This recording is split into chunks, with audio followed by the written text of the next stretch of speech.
Hello, everyone, and welcome to Phi Theta Kappa's Training Thursdays during our virtual engagement week. We're going to give just a moment. We see that we've got a lot of participants joining in, so we'll hang for just one moment and then we'll get started.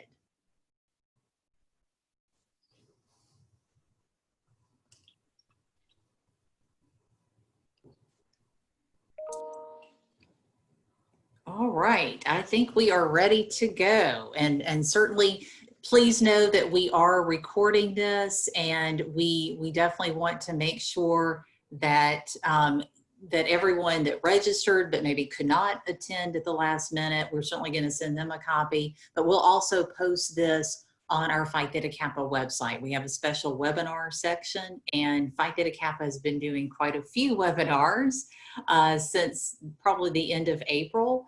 And we will continue to do those, and all of those are available on our Phi Theta Kappa website. So be sure to check those out and to follow our social media channels as we announce upcoming webinars, Facebook Live events, and other engagement on a virtual level.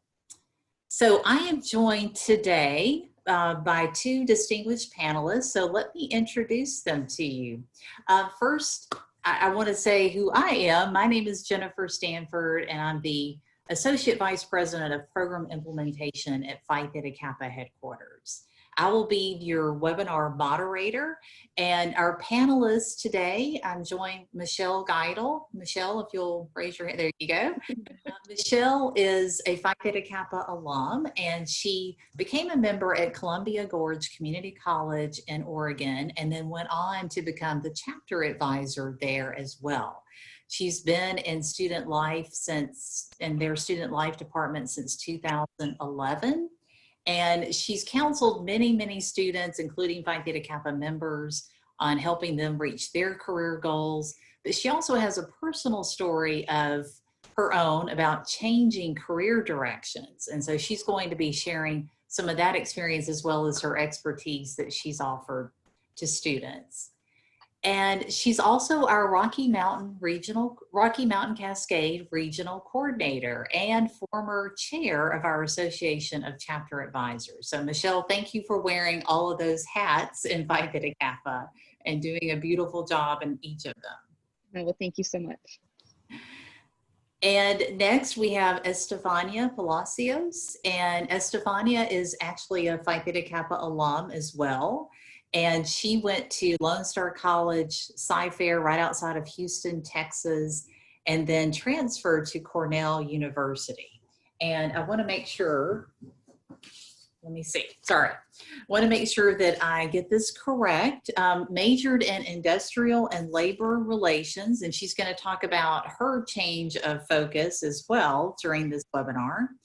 She is now serving as the outreach director for the Cornell speech and debate team.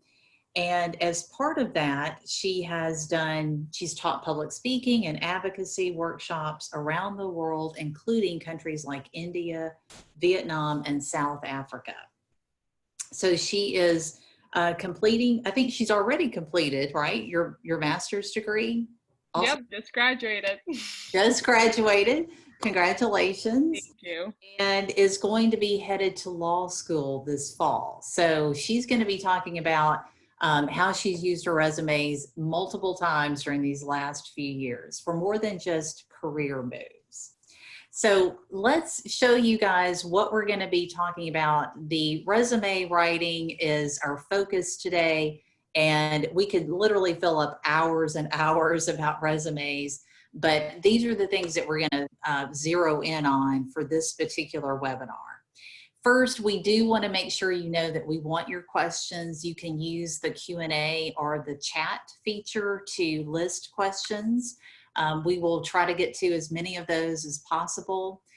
And we're going to, talk about, as I mentioned before, that there's more than one use for your resume. We want to make sure you know why it's so important to have a resume, even if you're a college student who's not going to be in the job market for another year or two, we want to make sure that you know that it's something that you can take advantage of some time now, especially during the summer, to update your resume and the ways that you can use that.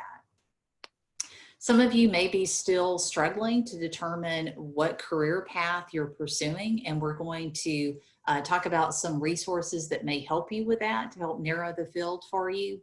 And then we're going to turn our attention to some specific advice for 3 types of people.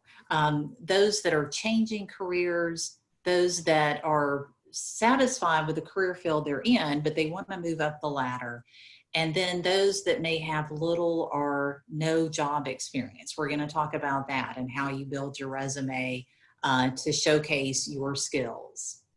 We'll show you some resume examples, and we definitely want to, again, take your questions. We'll get to as many of those as we can. We have a few questions that we're going to interject during this presentation, but I have a feeling that we will cover probably most of the frequently asked questions about resumes during our webinar content. But go ahead, feel free to use that chat and that Q&A box to submit your question. And then we'll end by sharing a couple of additional career resources with you.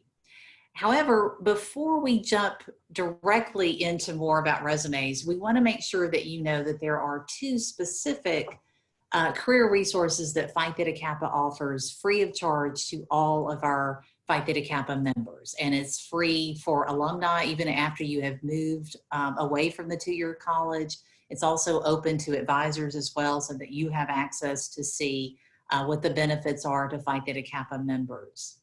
Our PTK Edge courses, these are all online, and these have really seen incredible growth and participation since our coronavirus outbreak. So we're very grateful for that you're taking time to really gain additional skills. We have several courses at PTK Edge, in particular Employment Edge, and that's one that you definitely want to take now, no matter where you are in that pathway to a career. And there are others like Competitive Edge that's focused on soft skills development. And so all of those are located at getandedge.ptk.org. And then the other one is PTK Connect, and it features all of our university and 4-year college partners, our scholarships, but it also gives career advice. And that's incredibly important no matter if you are getting a certificate, an associate's degree, or moving forward with a bachelor's or even master's and doctorate.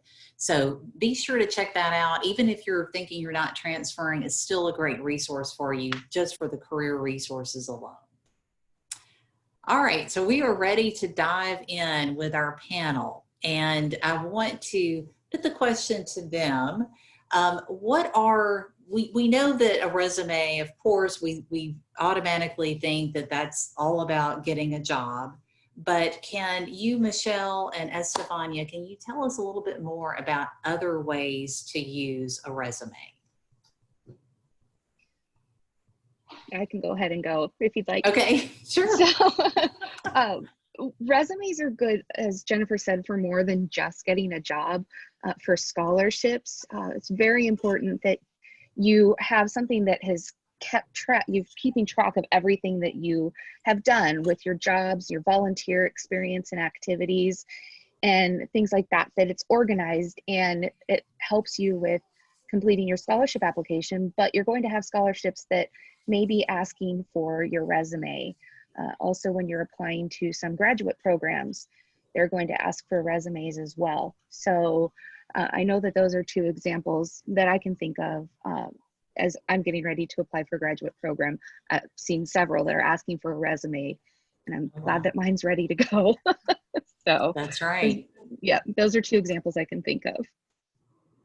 And Estefania, I know you have had direct experience with those categories as well. Do you want to talk about how you've used your resume?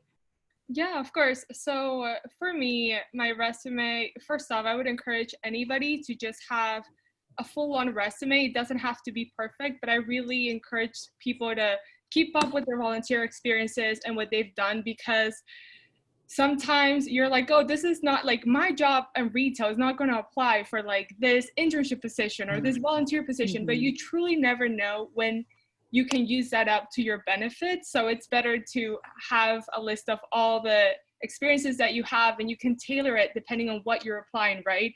Some scholarships are looking for volunteer experiences. Other scholarships are looking for research that you've done in your classes. So honestly, keeping everything in just in a Word document that you can go back and recycle, it's very beneficial. And to me, a resume is just, it's an opportunity to sell yourself. All of you guys are great. You're Phi Theta Kappa members. You have accomplished so much. So it's just an opportunity for you to shine on.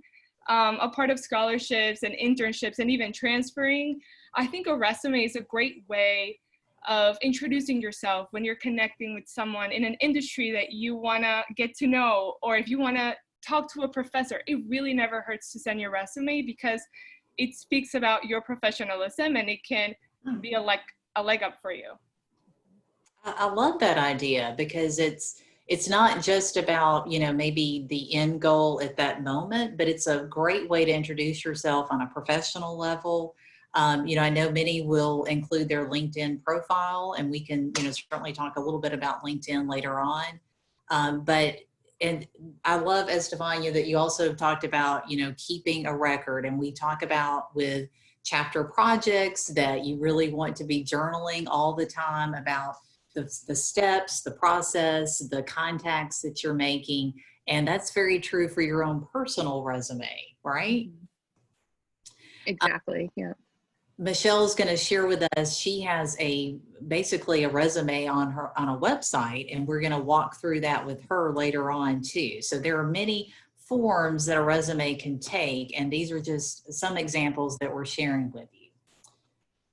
All right, so we mentioned that it's true that some of you might still be trying to determine exactly what is your dream job and what path are you taking to get there. And we just want to make sure that you know that there are many resources out there that are available to help you narrow that down. One of them is contained in our Employment Edge course through PTK Edge. And it's called My Next Move. And the website is right here in the top left corner on your site. And I will say that we can also share this PowerPoint. So not just the recording, but also the PowerPoint for any of those that have registered. And so mynextmove.org/explore/IP has an interest profiler that will take you through sort of writing out that process and getting you to be thinking about what you're good at, what your interests are, how you would spend your time if you could, you know, create the day of your dreams.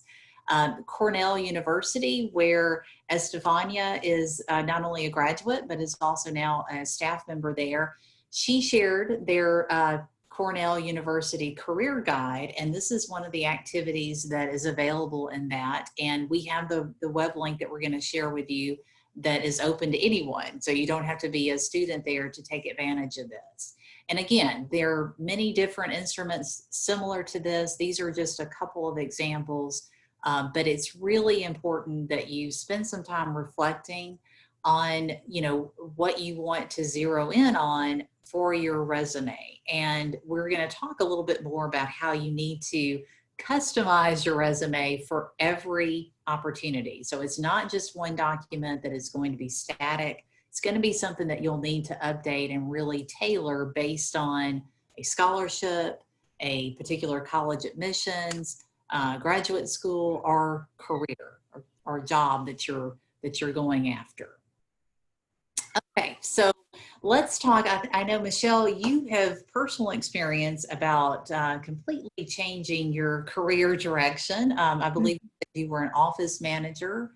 And can you tell us a little bit about that, the field where you were an office manager? Sure. So I was office manager for an electrical supply company, and before that for a general contractor. So there was a lot of great experience there. And I thought it was just going to be what I was going to do. I loved it. I loved working with everyone. But then we were told we were being laid off because our branch of the supply company was going to be closed. And the first thing I thought was, I better finish my college degree. That was the first thing that came to my mind. And so I went to our local community college, Columbia Gorge, and I applied and signed up for classes. And I was actually taking classes before I was laid off, and full-time job and full-time classes. Wow. And then after that, I was just full-time into school, and then Phi Theta Kappa. And Phi Theta Kappa is what really made me change my career direction. And because I thought, oh my goodness, I want to help others that are in the same position that I'm in. I want to be there for other students and when I'm finishing. And so I looked at my chapter advisor and said, I want to do what you do. And I literally told her that. And so just a few months after graduation, I got a job that I can honestly tell you on paper I was not fully qualified for. And I had that position in 2011 and have held it since then, along with a bunch of other changes. But it really, I think for everyone, sometimes changing your career can just be a decision that you want to make. Others, such as myself, with being laid off from a job that I thought I would have for a while, is what really drove me to finishing my education and then ultimately changing my career into higher ed. Absolutely. Well, Estefania, I know you had a completely different major than the one you are now in and pursuing. So can you tell us a little bit about your journey? Of course. So, you know, when I started, I like to start off by saying when I started my community college, I was taking below English level classes. English is not my first language. So I started from like -2, right? And I had this idea that I wanted to be an architect. I was like, I want to go to architecture school. It's going to be great. I was already thinking of like my dream school in Texas. I'm not going to drop any names, aka Texas A&M.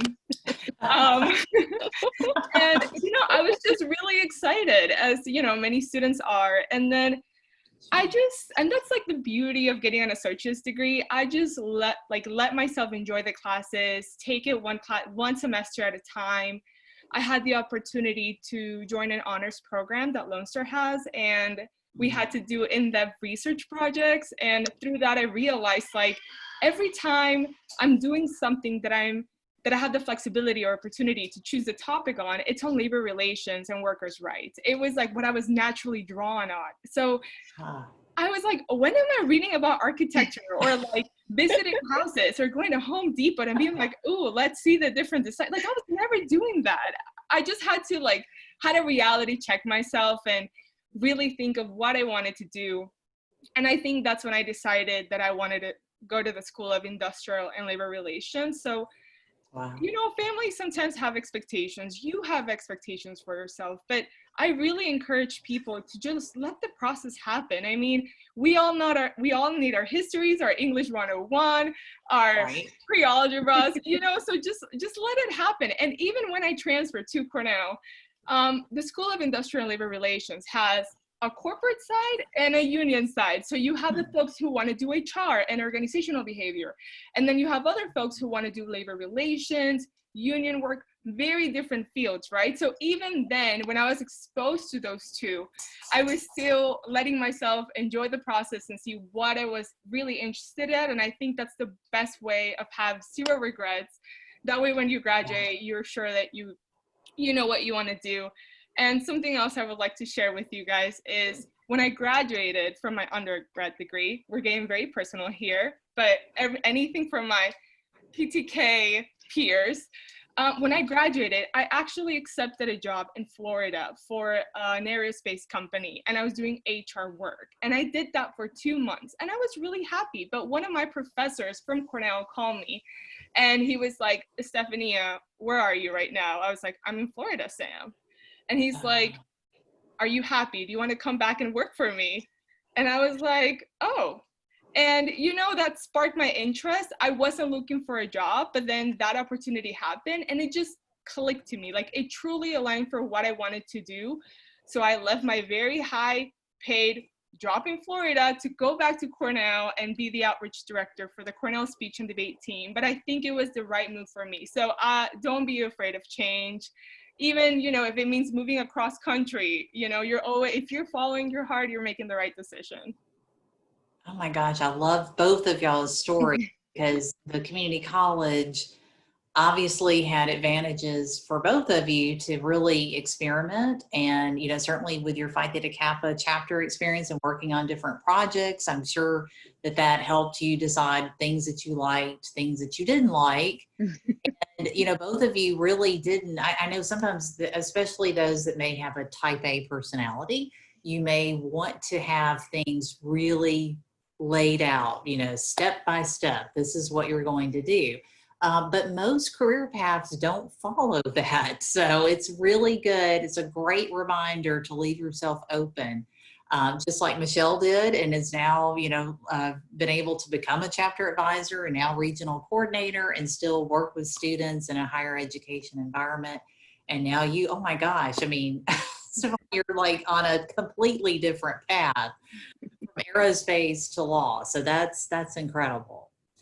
All right, well, let's talk about a little bit more about moving up in your career field. We know that I think both of you are obviously intent on not just staying stagnant in your careers, that you want to make sure that you're being fulfilled, that you get, you want to do what you love and love what you do. So do y'all want to talk a little bit about this area? Any advice?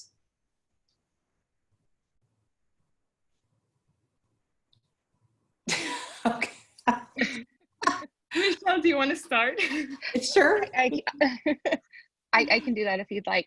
Okay. I'm still in a similar position as far as for when I started, but one thing that I have done is with my Phi Theta Kappa experience from being a student now up into being a regional coordinator, and that is hard work, and it's finding what you, like Jennifer said, loving what you do makes such a difference because you're going to shine in that. And for me, looking right now, as far as wanting to stay in higher ed, because I feel that's what I love and where I want to be, I know right now is getting my master's degree is going to be key. And so in order for me to move up in my chosen career field, it's going to mean going back to school again, which is still a great opportunity. And I'm so glad I'm going to be able to do it. So I know that that's my next move, and that's going to be very important for me to move up and, eventually, I don't know, I was looking into higher ed administration, anything like that. So you just never know. And I think still when choosing a graduate program, you still, what do I really want to do? Because you're focusing more. It's getting down, not like when you're taking math and English, Yeah. and all of that at the community college and even in your undergrad, but really making a decision on where you're going to have that focus and can make that difference. So that's where I am right now. No, I mean, and that's very true. Sometimes it requires more education, more credentials to move up the career path, and, finding mentors. And, certainly I know, Estefania, you said you had a mentor at Cornell that led you to your current position. So can you talk about, because you have your graduate, your master's degree and are now headed to law school. Can you talk about that process and your decision making for those moves? Of course. So I guess to start a little, taking it back in time, I think when you want to move up in your career field, it's important to find mentors and find people that you look up to, that you would like to do what they do. And I think that's really important because that's how you can ask them, like, can I volunteer for you? Or it doesn't have to be paid, but if you could work a couple hours with that person or shadow them, that's something that it's going to improve your resume and it's going to improve your exposure to a field that you're interested in. I think once you're settled in an internship and you're doing your work right, because you get hired for something, taking more responsibility on the side and just having that initiative of say, hey, I'm interested in that project, but I'm not in that team. People always most like managers love to teach, right? If they like what they do, they're going to be happy to take you under their arms, especially if you're a charm, as I'm sure most of you are, or all of you are. So, you know, just like reach out to people and don't be afraid to take a little bit more responsibility and to learn. Because if you just do a job and it's what you're expected to do, that's great, but you're really gonna learn when you take a little more. And regarding moving up in my career field, going back to the story of me taking that HR role in that aerospace company in Florida, when my mentor, Sam, called me, you know, we just had a very candid conversation of what I wanted to do. And he was like, Estefania, you want to go to law school? Like HR, like, what is happening? Like, what are you doing, right?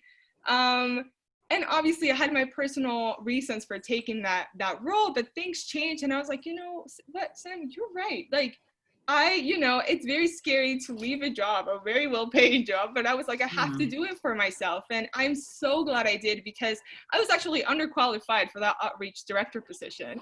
I think they wanted somebody with a master's degree and like 5-6 years of experience. I was like, I don't know what I'm doing, but fake it till you make it. And as long as you're responsible, guys, and as long as you are very honest and you ask for help when you need help, there's nothing really you can't do, because you just learn your way through a job, right? So I took that role, and I always knew after going to ILR school, I knew I wanted to be a lawyer. So the right next move was going to law school. So that is where I'm heading in the fall. That's awesome. Well, you're so right, because I mean, you know, for most of us, especially as you're moving up your career field, you haven't already done the job that you're aiming for. Mm-hmm. It is more about showcasing your skills, those transferable skills, things that you've done in other capacities, and not necessarily just work experience. So let's talk a little bit more about that. And I know, Michelle, you might want to start us out on this one about, especially we have more and more traditional age students. Phi Theta Kappa is very diverse, so we have students of all ages, from dually enrolled high school students, even middle school students, and all the way up into senior citizens. So do you want to talk a little bit about if someone doesn't have a lot of job experience, or maybe just one job, an hourly wage type position, how they can showcase their resume in the best possible light? Sure. So we all have to start somewhere. All of our resumes have started off with one job and a couple of you know, other things on there. So it takes a while to build your resume. So don't sell yourself short, and don't worry about it. In fact, side note, I was talking to my husband last night about it. I said, do you remember your first resume? He's like, yeah. You know, you know, I think back to where I was like, you know, I worked in retail and I folded t-shirts during the summer. And, you know, that was my first job that was on my resume. So one of the things that you can do is, if you have, you know, summer jobs, yes, get those on your resume. It shows responsibility. It shows, you know, that you can get a job, which is great. But also, one of the things in high school now that is the requirement for volunteer activities, for community service hours. Make sure that that information is on there. Your volunteer activities are so important. And again, that shows responsibility. It shows follow through, and it shows that, you know, you care about others around. And so that can be a really big part of it. Also, if you have any volunteer positions that have job descriptions, that actually have written descriptions, that is great. You can put that information onto your resume. And while it's not paid work experience, it still is vital experience that you have. And so if you're able to put that job description information in there, things that you did, that can make a difference. I have had many volunteer positions, specifically those with Phi Theta Kappa beyond my chapter advisor experience, and those have very specific job descriptions.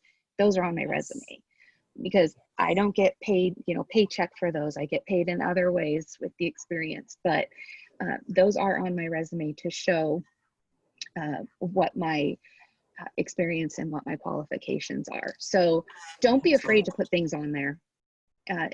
You know, building it up, but volunteering and any of your community service, any projects, and, you know, as you move into your undergrad, research and things like that. So there's a lot that you can put on there. It's not cookie cutter. Everyone's looks different. That's great advice, and I love the plug for chapter and regional officer positions and Phi Theta. You know, certainly there are job descriptions that go with that. It's all the more reason to be active in Phi Theta Kappa and other organizations that you've been involved in at school. It's one thing to just put member, but when you've been able to actually work on a project and showcase those skills, it really does make a difference. Estefania, anything else you want to add to that? I think for me, it's funny you mentioned that about like your first resume, because I was going on a timeline looking at my resumes and I was like, oh Lord. I was like, ah. But you know, the thing is when you don't have experience, the employer knows that. If you're young and you don't have a lot of work experience, what they're looking for, it's not that you know, had this dream internship with NASA, or that you had like, you work for like the NLRA office of the government. No, they're looking for you to be professional and for you to be responsible. And I think the way that you can show that on a resume is checking for typos, making sure it's very professional. Don't use funky fonts. Don't use like different, like too much colors. Just keep it professional. And I think with your preference, with your emails, with your correspondence, you can show that you're a quick learner and that you are accountable. Even if you don't have all those, you know, experiences in your resumes. And I think that's how you get your foot at the door. If not, you can ask my advisors in PTK that gave me a chance, because Lord knows my resume wasn't great when I applied to be a VP in Honors in Action, but they gave it, so it's great. Thank you, Daniel and Blake, if you ever listen to this. Yes. Well, a shout out. You mentioned Blake, so I have to give him a shout out. Dr. Blake Ellis is now our Vice President of Student Engagement and was your chapter advisor, one of the chapter advisors there at Lone Star. So we're really, really happy that you had that great experience. And, you know, we do have some resume examples that we're going to share. And I see that we've got several questions that have already come in. And so we are going to be getting to those as well. But let's show you a couple of examples. And there are so many resume templates out there. There are just loads of websites that give you those templates where you can literally fill in the blank. It'll walk you through completing a resume step by step, including on Employment Edge. So don't forget Phi Theta Kappa's resource too. But we want to share, this is the standard format for what is called a chronological format. And this is really when you do have a good deal of work experience. Maybe you are really trying to showcase exactly what your work experience is for that particular position. And remember, we talked about customizing. So it isn't going to be a one size fits all when it comes to your resume. It really is, it takes the time of going through a job description or a scholarship or college admissions application and really understanding what they're looking for so that you highlight and remove. You want to highlight the specifics that relate to that opportunity and remove anything extraneous that really is not related to it. And so this is very standard in terms of the format. I will say on the summary statement, that is optional, and it really depends on the type of position that you're applying for. Oh, yes, go ahead. Go ahead, Michelle. Do you want to say it? I love, yes. Yeah, about the summary statement. Yes. I know that a lot of questions that I've always received is, how can I get my resume to be looked at? And yes. Yeah. That's difficult because it's a very, you know, they look really fast. And for me, I found that my personal summary statement at the top, especially for looking for a job and for applying for jobs, that statement makes such a difference because it's just long enough that they can get a pretty good summary of who I am as an individual and as a professional. And so having a very strong statement at the beginning of your resume is going to be key to be put in the let's look at this further pile rather than no thank you. Yes. That's what I found. And so it's having keywords in there, and you know, And, and very, very specific. when you say keywords, do you want to elaborate a little bit on words? Sure. I can actually, this is just an example of one that I've used before, Okay. is qualified higher education professional with strong organizational and interpersonal communication skills, specializing in outreach, recruitment, fundraising, coordination, and leadership development. Yes. Very, very specific. So not just shows great initiative or, Mm-hmm. go getter or ambitious. I mean, you really want to be very specific and list, especially when you listed those items that were particular strengths for you. That's going to, again, those keywords help you get past maybe some software that's being used, especially Mm-hmm. if you're going for a position that has hundreds or even thousands of applicants. There are companies that really take advantage of those software programs to weed out those that don't meet the qualifications. Mm-hmm. And I know that, some other documents and just articles and resources talk about the summary statement in terms of a branding statement. And that can be very similar to what you use on a LinkedIn profile. Do either of you want to talk about a LinkedIn profile or any advice on, that pithy sort of concise way of marketing yourself? I think it's very similar as far as for the summary statement, the personal statement at the beginning of your resume, but it's a lot shorter because you are still trying to get people's attention. And so I think mine's 4 or 5 words at the top, which is just under your name. I think a LinkedIn profile is very important, and you are going to see a lot of similarities in your LinkedIn profile to your resume. One thing that I can say is a huge difference for me is that all of my professional job experience is on my LinkedIn profile, not on my resume. So, Okay. I've had stuff that's dropped off my resume, which I know we'll probably talk about, but it's still on my LinkedIn profile because it's still part of my experience. Office management, office administration, still part of my experience in my life. However, it's not on my resume anymore because, you only want your resume to be so long. And Yes. so that's the biggest thing for me is I'm still keeping track of everything. It's on my LinkedIn profile and it's all there, but it's not necessarily on a resume that I would turn into a potential employer or anything like that. So. Okay. Estefania, did you want to add anything about LinkedIn? I'm a big advocate for LinkedIn. I actually, when I was in my community college, I never heard of LinkedIn before until I transferred to Cornell, and I kind of got slapped because everybody, I transferred as a junior. People were recruiting, they knew the game, their LinkedIns, they have 300 connections, they had all these internships. And, in community college, we don't have the same resources, right? So I already felt like super behind, but I think building my LinkedIn network, connecting with people that I was interested learning about their jobs, putting my skills and just encouraging each other. Like I would like my friend's skills, they would like mine. We would make sure we had all our classes.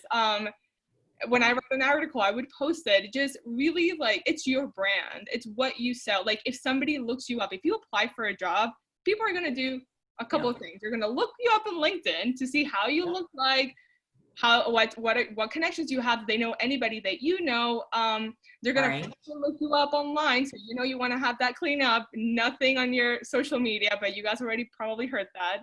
But yeah, I think your LinkedIn is crucial. You should be very careful because sometimes people forget about their LinkedIn profile and they update their resume. And sometimes you tweak stuff, not because it's not true, but because you want to make sure you align what the job is asking for you and what you've done. So you want to make sure your LinkedIn and your resume also align, because you don't want to send the wrong message that you're lying on your resume, which probably you're not, right? But you just have to make sure they both speak the same language and you're getting the same message across. So there's nothing there to question. But yeah, the other thing I loved about LinkedIn is you can post pictures. Like let's say you had your internship post a picture when you look so good in your suit in your summer internship, or you Right. meet your boss, or you have this experience. Like, sell yourself for good. It's great.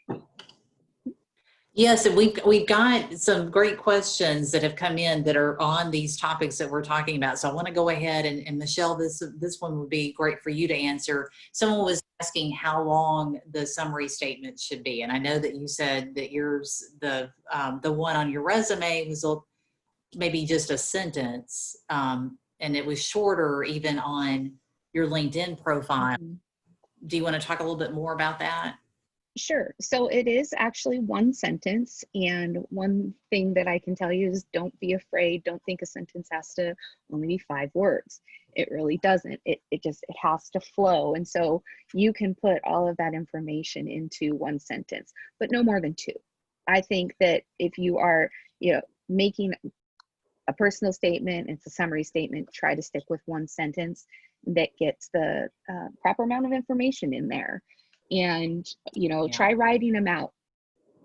Go through and just write things out and read them out loud, and you'll notice what could be the best for you, and then also have other people read it as well and help you kind of tweak it.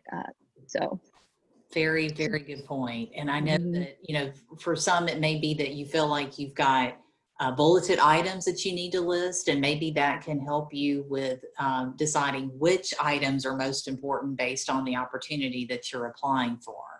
Right. I know another question that came in about how current should you mention your work activities experience, and both of you were talking about that, in terms of LinkedIn. Michelle, you said that had all of your work experience, but for your resume, it's very tailored. So thoughts about that? Well, at least, for me, if I look all the way back to my first, what I call real professional job, was back in 2004. And so since then, I had a couple of jobs throughout 2004 to 2011, but then I've been in higher ed since 2011. And then with my other experience, it has pushed those older positions, out and off of my resume. So when you're starting at the beginning of your resume with the most current and then working your way through, but this can depend on the length of your job description as far as what information you have in there for each job. And so if I didn't have as much as I do right now, those older jobs would be on there. But also, for the most part, they're not relevant anymore for me. But again, it's personal for me and how that works. So Yeah. you could have stuff from 25 years ago that's still very relevant.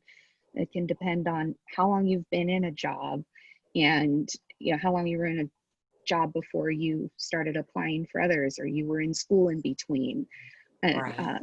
things like that. So that's what's so wonderful about resumes and the information that you're putting on there, is it's personal to you, and what works best for your experience in your situation, which is why it's so hard to give very specific advice other than to see the information and help people through that. But Well, and I think the key word you said was relevant. So if yes.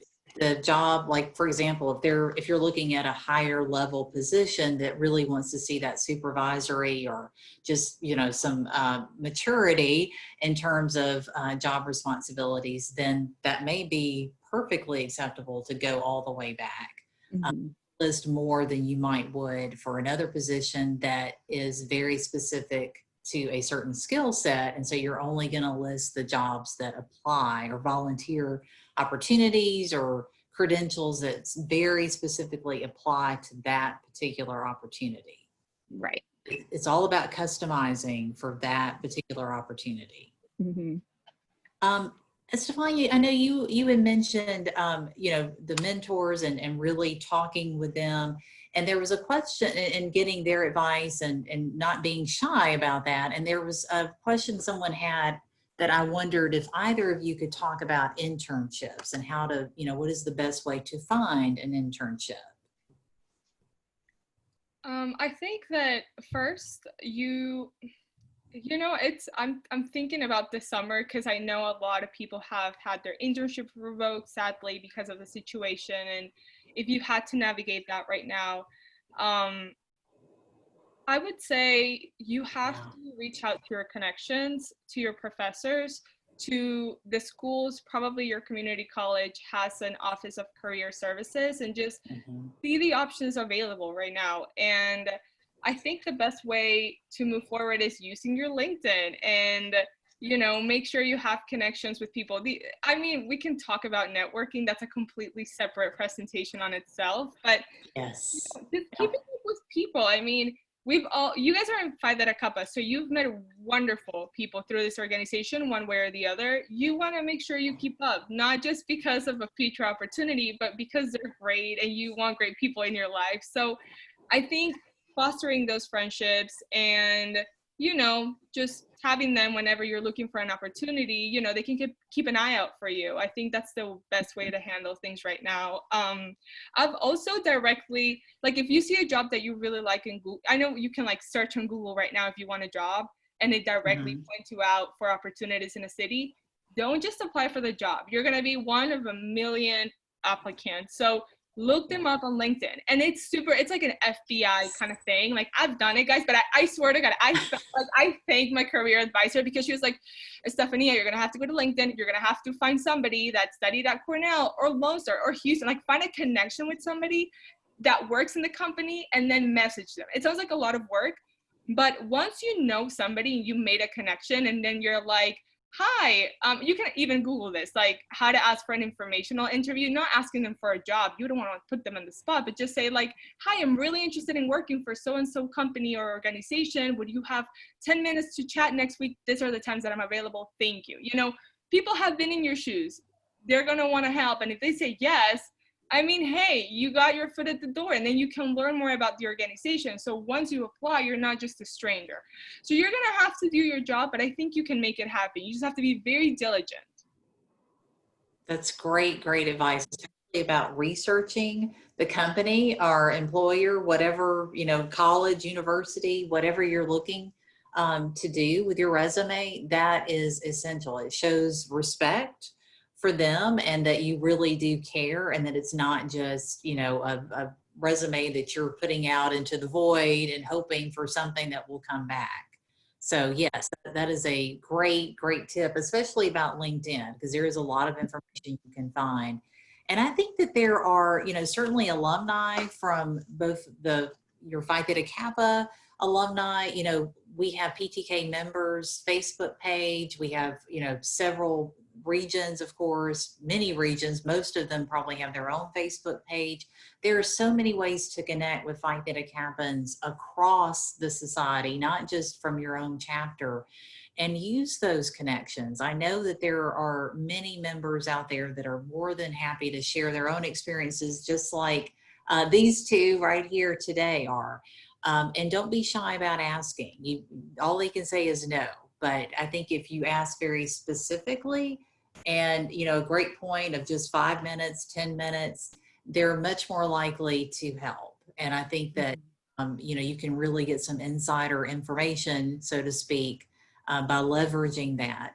We've got a whole section about networking in Employment Edge, and so we definitely encourage you to take advantage of that course if you haven't already.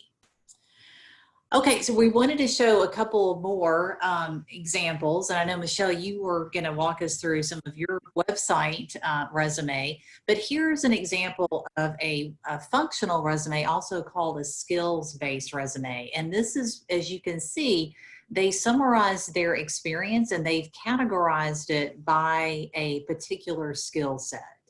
And so you want to be very careful that you are, again, being specific, not just using, broad terms, but really backing up what you're saying your skills are with proven accomplishments. And it doesn't mean that you had to have a paid position. As Michelle talked about, you can use volunteer experience for this.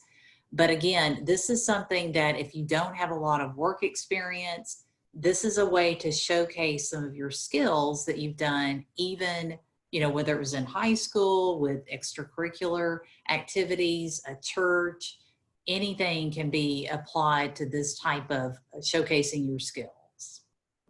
Anything that you guys want to add in terms of this particular type of resume?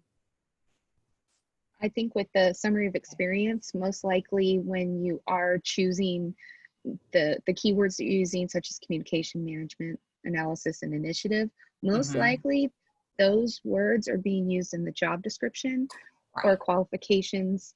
And so it's a good idea to, look at what the job description is and anything that's in the posting and highlight those words so that you know that you are highlighting some of what their qualifications and requirements are for someone who's applying. Because as Jennifer mentioned, with the software that's out there for resumes, they are looking for those keywords. So that's going to be something to take into consideration.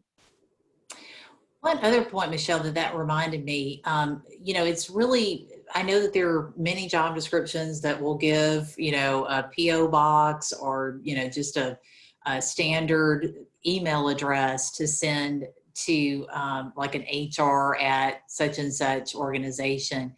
Do you have any tips about how to find out who exactly is the hiring manager or the supervisor for a particular position?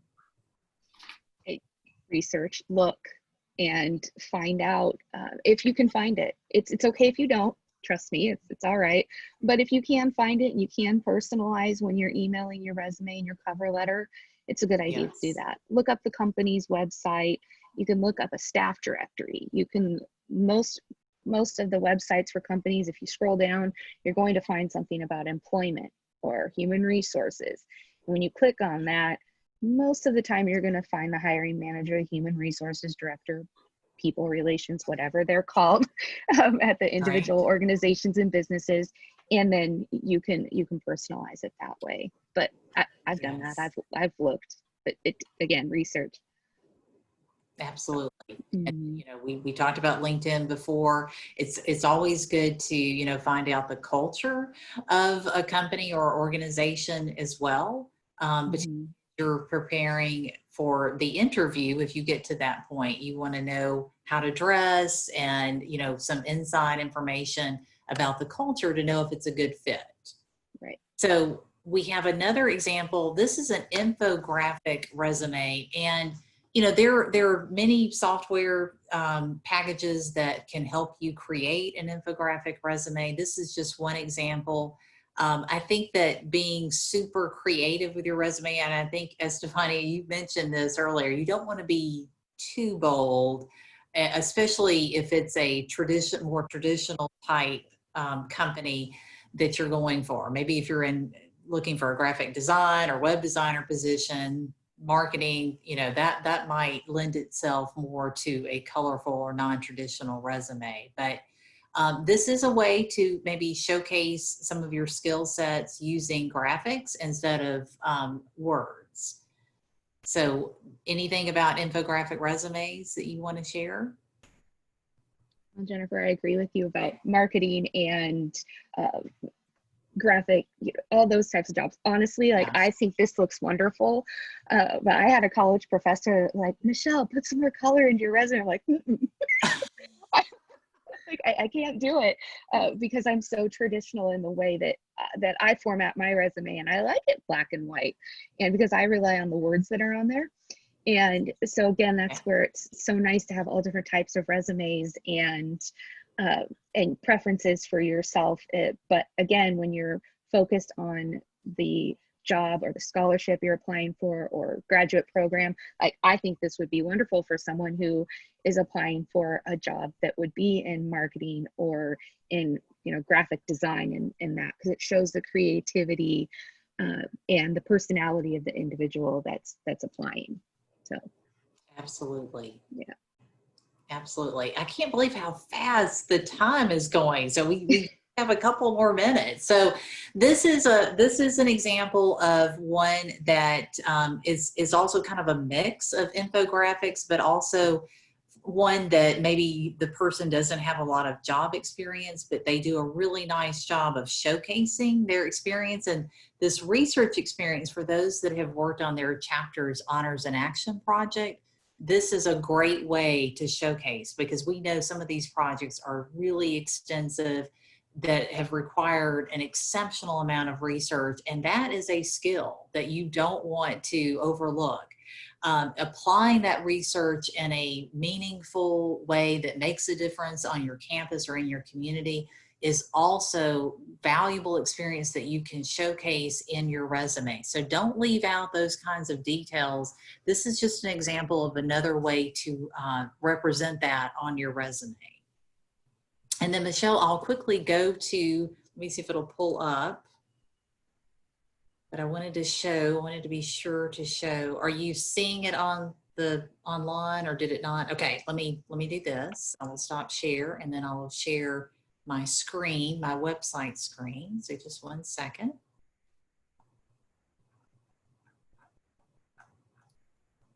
Okay, where did it go? Too many screens up.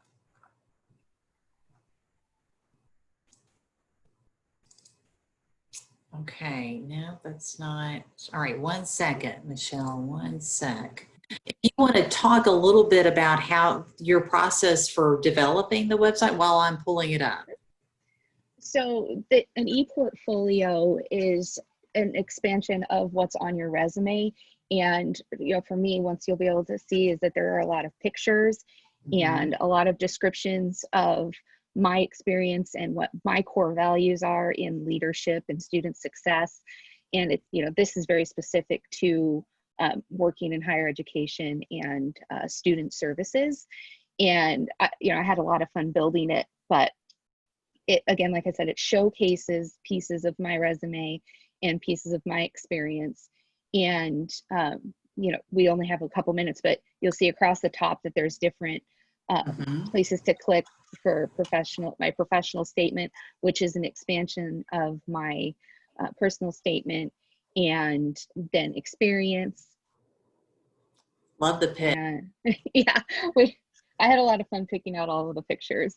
Yes. And then recognition, and that is for any sort of awards or anything you've been recognized for. The leadership, service, and education, which are my leadership, service, and education, which are my three kind of core values and pieces that I focus on. So yeah, it's really nice. Yeah, I had a lot. It needs to be updated a little bit now.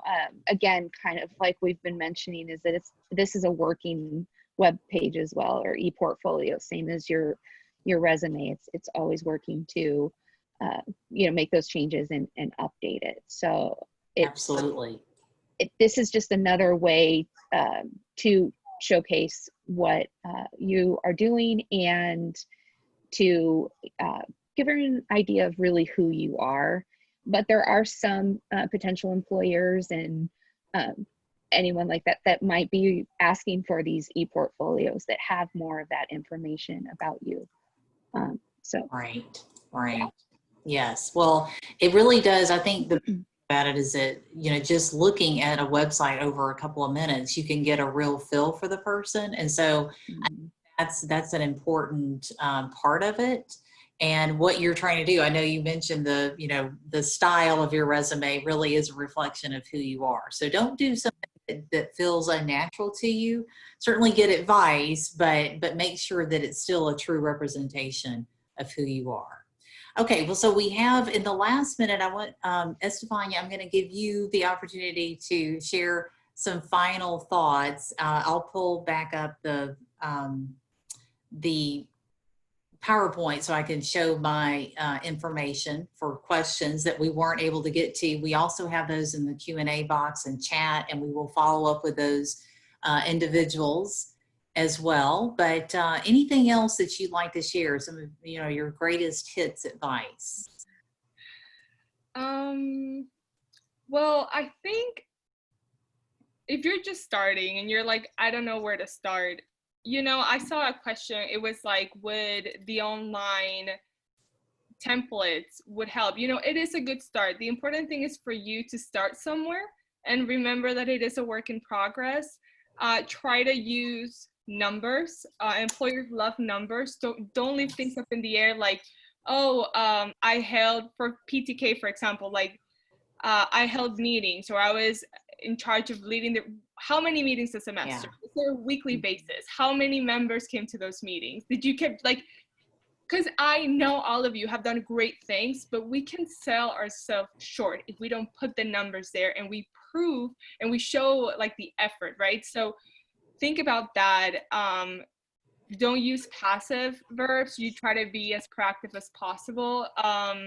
And, you know, just reach out to people. Don't leave up till the last minute. If you guys have time right now that school is over, hopefully for most of you, start working on it right now, because a resume can take a long time. I wouldn't want for you to find a great opportunity and not have your resume at hand to just send it very quickly, you know? So make sure you start working on right now, that you have a little bit of break before you start your summer internships or your job. So yeah, that would be my final thoughts. Yes, that was great. And I had this slide up when you were talking about quantifying your accomplishments, using numbers. You know, this is a great example here. We have lots of other career resources, a few that we've already mentioned and some other ones listed on the PowerPoint that we can send out. And of course, will be in the webinar recording as well. If you have other questions for us, don't forget PTK Edge, our Employment Edge course, the PTK Connect as well. This section right here, finding careers, that really does help you narrow down majors and pathways to accomplish what you have on your career goal list. And for other questions, certainly feel free to email me at jennifer.stanford@ptk.org. We are so, so grateful for our distinguished panel. Thank you so much, Michelle and Estefania, for joining us today, for sharing your great tips and your wisdom. And we look forward to hopefully having you on another future webinar. This one went by so fast because I think you guys had such great information to share. So again, thank you, our audience. We appreciate your time this afternoon, and we certainly look forward to seeing you at our next virtual engagement. We have, again, lots of opportunities over the summer, and if you'll follow us on social media, you can sign up for those free opportunities, and we want to help you with not only your personal and professional goals, but also your Phi Theta Kappa goals. So lots of opportunities to get engaged this summer. Thank you again, and we will bid you goodbye and a great afternoon. All right, have a good day. Thanks. Thank you. Thank you.